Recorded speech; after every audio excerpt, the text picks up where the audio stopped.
Terminus, c'est le deuxième long métrage du français Pierre William Glenn, avec Johnny Hallyday, Jürgen Prochnow et Karen Allen. Bonjour à tous et soyez les bienvenus dans cette première vidéo des introuvables du détecteur. Oui, j'ai décidé de lancer ma propre émission en freelance pour m'éloigner un peu de tout ce que nous propose Matt dans ses vidéos de la chaîne État Critique. Vous ignorez qui je suis? Le détecteur de bousasse, le super sidekick moisi, dont le véritable but dans la vie c'est de détecter la bousasse cinématographique là où elle se trouve. Étant donné que Matt a une propension à vouloir faire des analyses de films sérieux avec un minimum de réflexion, eh bien ici, on va faire tout l'inverse. Des analyses de films de merde sans aucune réflexion. Non, je plaisante, il y aura de la réflexion, ou plutôt une apologie du bon sens, chose, nous le verrons, qui manque au film que nous étudierons. Cette émission nous permettra de revenir sur des longs métrages inédits sortis avant l'an 2000 que Matt n'aurait de toute façon jamais cherché à analyser, ce qui nous ouvre la voie à tout un panel de merdasses bien fumantes de toutes les époques et générations. De temps en temps, je reprendrai la voie sur État Critique pour les dobasses figurant dans l'ordre chronologique de Matt, mais maintenant, à des dates un peu imprécises, en fonction des œuvres que j'aurai surtout l'occasion de voir, j'aurai droit à ma petite émission. De quoi ravir mes fans. La connerie du beauf décalé semblant effectivement connaître actuellement un regain de popularité grâce à mon nouveau dieu, Sébastien Patoche. Allez. Et quand il pète, il trouve son slipper. Oui, voilà, c'est lui. Je pense que j'ai toutes mes chances pour cartonner au moins aussi bien que Matt. Nabila serre bien les fesses. De connaissance, ça risque d'être compliqué, mais bon, passons. La relève est assurée. Aujourd'hui, pour cette première émission, nous allons dépoussiérer un vieux bousin tout droit issu de ma collection, Terminus de Pierre William Glenn, sorti en 1987. Bande-annonce.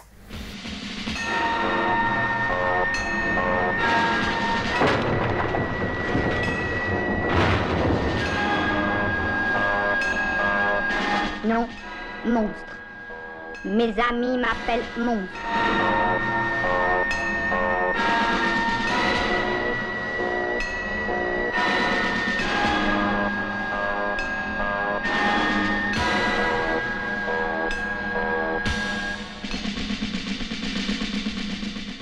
Là, au moins, on peut pas dire que la bande-annonce spoil le film. 1 minute 30 d'images collées les unes aux autres, avec 2 lignes de dialogue sorties de nulle part, avec un fond de musique bien 80. Tu sais pas de quoi ça parle, tu sens quand même la grosse daube à plein nez, mais qu'importe, ce sont les années 80, on s'en bat les couilles, le trailer est à chier, pseudo-prometteur du dimanche, mais ça donne quand même bien envie.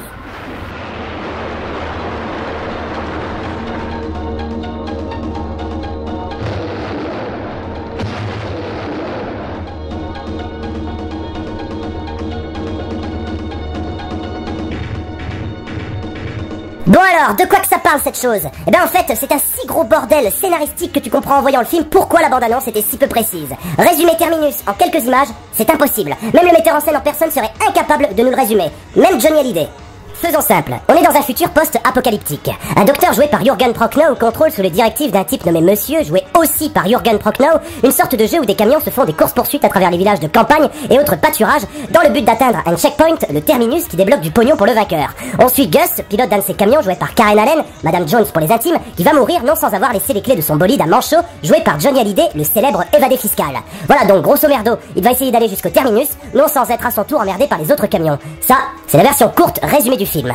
Terminus est une production franco-allemande sortie précisément en France le 28 janvier 1987 et il faut savoir dans un premier temps que cette bouse, que tout le monde a depuis oublié, est le film, je dis bien le film, qui va niquer la production de toute œuvre fantastique et de science-fiction sérieuse au cœur de l'Hexagone pendant près de 15 années, dit-on. Oui, dit-on car c'est facile de faire porter le chapeau d'un tel truc sur une seule œuvre qui s'est plantée.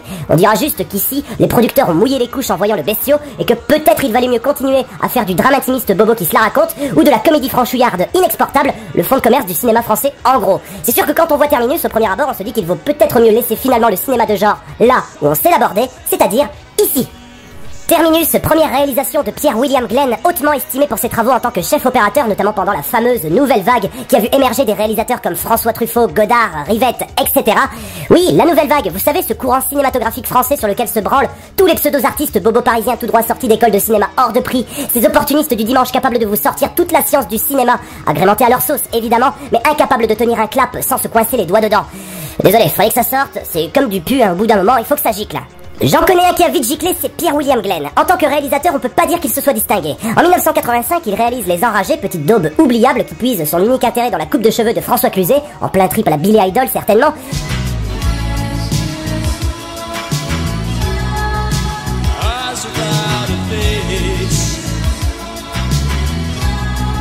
Les yeux n'avaient peut-être pas de visage, mais ici, pour le coup, c'est William Glenn qui n'a plus eu de carrière après 1987. Car oui, Terminus, cet ambitieux projet qui a coûté très cher, au tournage catastrophiquement casse-gueule, notons-le, ça c'est Johnny qui l'avouera, n'a réuni que 300 000 spectateurs. De quoi tout juste rembourser le cachet de l'exilé fiscal. Et encore, d'ailleurs, celui-ci allumait un feu qu'il tentera toute sa vie d'étouffer. Allumer un feu, allumer le feu, voilà. Non mais suis un peu ce que je dis parce que je sais mes vidéos sont pas hilarantes, mais si tu mets pas du tien, on va jamais s'en sortir. Johnny Hallyday donc ne fera plus jamais référence à Terminus par la suite. De même, le film ne sortira jamais en DVD, juste en VHS. Mais je te parle de ça, t'étais même pas né, hein. Du coup, t'imagines bien que si tu espères le trouver en Blu-ray 7.1 Dolby Surround 1080p avec commentaire audio, making of, essai studio, test son et interview du mec qui repassait le linge de Johnny, il va falloir te lever tôt, hein. Avant de commencer la critique, on notera juste que Terminus a été exploité sous deux versions, l'une longue, 1h40 pour le marché français, l'une courte, 1h20 pour le marché US. Voilà, à croire que les bouffeurs d'hamburgers sont incapables d'apprécier la beauté du cinéma français à sa juste valeur. Ou peut-être qu'ils ont tout simplement senti venir l'attentat visuel. Car oui, Terminus est un véritable attentat, un viol. Vous n'aurez jamais plus l'impression de vous être fait violer le cerveau par une œuvre cinématographique. Pourquoi vous croyez qu'il s'agit d'un introuvable? Terminus a été déclaré irregardable par la Convention de Genève, par l'OMS, par les pansements mercurochrome et par les pompes funèbres de Paris. D'ailleurs, il y a eu des procès, la réinstauration de la peine de mort, crimes artistiques contre l'humanité. J'ai souvent l'habitude de dire que certains films sont exceptionnellement dégueulasses, à gerber, mais là il a fallu que je descende dans la demeure de Satan, oui au siège du FN, c'est pareil, pour aller chercher ce film. Terminus se présente dans un premier temps comme une relecture estampillée à la française, comme le bon vin, d'une tendance cinématographique tout droit inspirée de la trilogie Mad Max, dont le dernier épisode n'était sorti à l'époque qu'à peine quelques mois avant le tournage du film. Vous remarquerez que déjà à ce moment-là, la France avait un train de retard sur les tendances du 7e art. Passons. Honnêtement, présenté tel quel, Terminus, gros budget, metteur en scène avec une grande expérience de chef-op, Johnny Hallyday en pleine reconversion, un casting international, le blockbuster rêvé pour faire un gros doigt à l'hégémonie de l'oncle Sam, tout en jouant sur un terrain qu'il a lui-même contribué à développer. Oui, bah non en fait, faut pas oublier que ce sont des Français, avec tout le chauvinisme poète-poète qui les caractérise, qui ont porté cette œuvre sur leurs épaules. L'événement de l'année est devenu la bouse made in France des années 80. Pourquoi ne voit-on pas où est passé le budget? Pourquoi le scénario est si naze? Pourquoi la mise en scène est totalement foirée? Pourquoi Johnny est si mauvais? Pourquoi a-t-il les cheveux blancs peroxydés? Et pourquoi Jürgen Prochnow s'est pris pour un cosplay de Ronald McDonald? Pourquoi? Le premier choc de Terminus est d'ordre visuel. Où est passé le budget de Terminus? Certains costumes, certains décors sont tellement peu crédibles, les maquillages également. Regardez-moi la beauté de ce machin-là. Ça fait futuriste, hein. Un des plus gros budgets du cinéma français, hein, ça rigole pas. Hein. Tout a dû partir dans la coque qu'ils ont sniffé pour imaginer un truc aussi perché. Et là, oh là là, regardez-moi ça, mais c'est quoi ça? Le costume de Prochnow. Allez, arrêtez le massacre là, dégagez-moi ça. En fait, le budget de Terminus, il a bel et bien existé, mais disons qu'il a été géré par des autistes et surtout qu'à aucun moment, il n'est mis en évidence par la réalisation de Pierre William Glenn. Car effectivement, si les cascades de ce vague ersatz des seigneurs de la route devaient sans doute être impressionnantes sur le papier ou même pendant les prises de vue, Pierre William Glenn ne parvient jamais à poser sa caméra au cœur même de l'action. Jamais il n'observe la scène de façon à la rendre spectaculaire. Il a toujours une distance très marquée entre la cascade et la prise de vue. Ce qui signifie que de notre point de vue de spectateur, on ne se sent pas happé dans le nerf de la séquence. Le montage aurait pu sauver les meubles, eh bien que dalle. C'est lent, c'est aussi nerveux qu'un sourd sursautant quand on lui hurle dans les oreilles pour lui faire peur. C'est quand même pas compliqué de poser sa caméra à plusieurs endroits et de donner du rythme à une séquence au cours du montage. C'est votre boulot ou pas? Vous l'avez compris, par l'exemple des scènes d'action, Pierre William Glenn livre l'un des plus gros ratages de mise en scène de tout le XXe siècle. À aucun moment, je dis bien à aucun moment, il ne parvient à insuffler une atmosphère conforme à celle d'une œuvre dite post-apocalyptique. À aucun moment, il ne parvient à créer une harmonie dans ses images, dans ses plans. À aucun moment, il ne parvient à surprendre, à faire vibrer, à créer un semblant de suspense. Le rythme a été tout bonnement oublié. Terminus n'est pas un film, c'est une succession d'images tournées n'importe comment, sans le moindre sens, sans la moindre intelligence. Terminus est l'exemple ultime du ratage à tous les niveaux dans une mise en scène. Pierre William Glenn donne tout simplement l'impression d'être complètement dépassé par son film, à tel point qu'il ne sait plus comment le livrer ni comment le filmer. C'est fâcheux pour un réalisateur de ne pas savoir comment filmer son propre film quand même.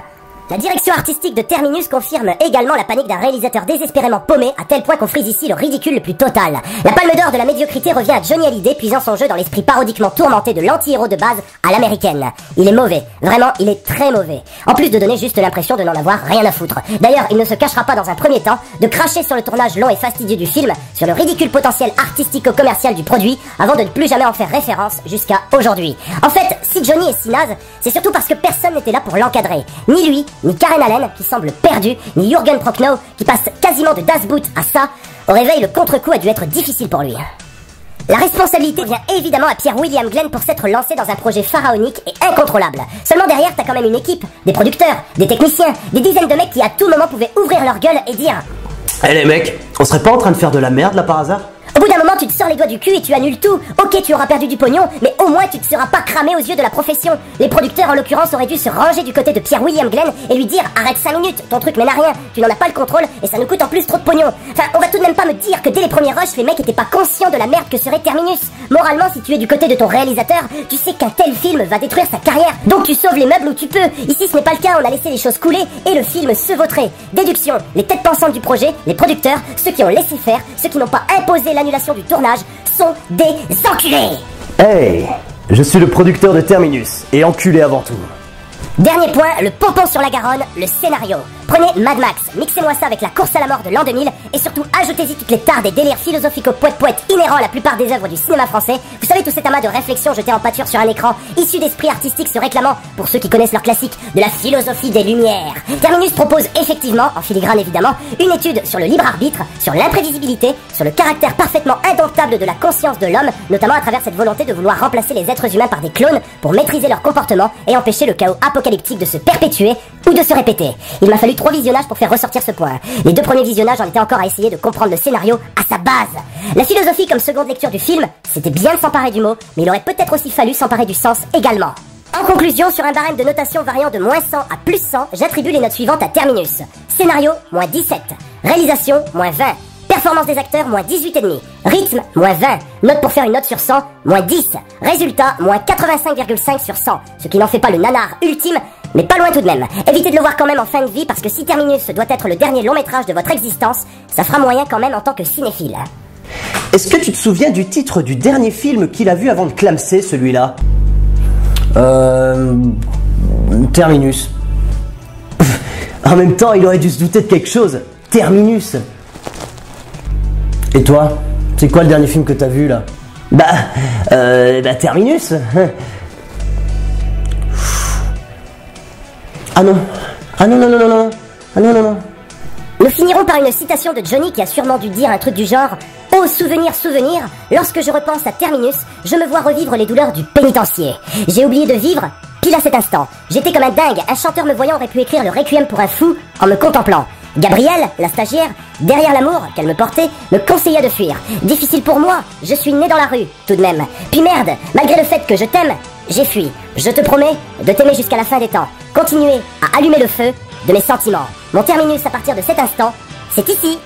Ricola!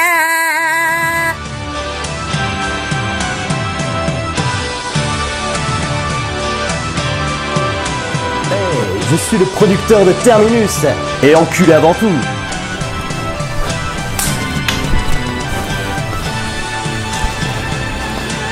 Hey, je suis le producteur de Terminus. Hey, je suis le producteur. C'est n'importe quoi. Hey, je suis le producteur de Terminus, et enculé avant tout. Hey, ça devient n'importe quoi.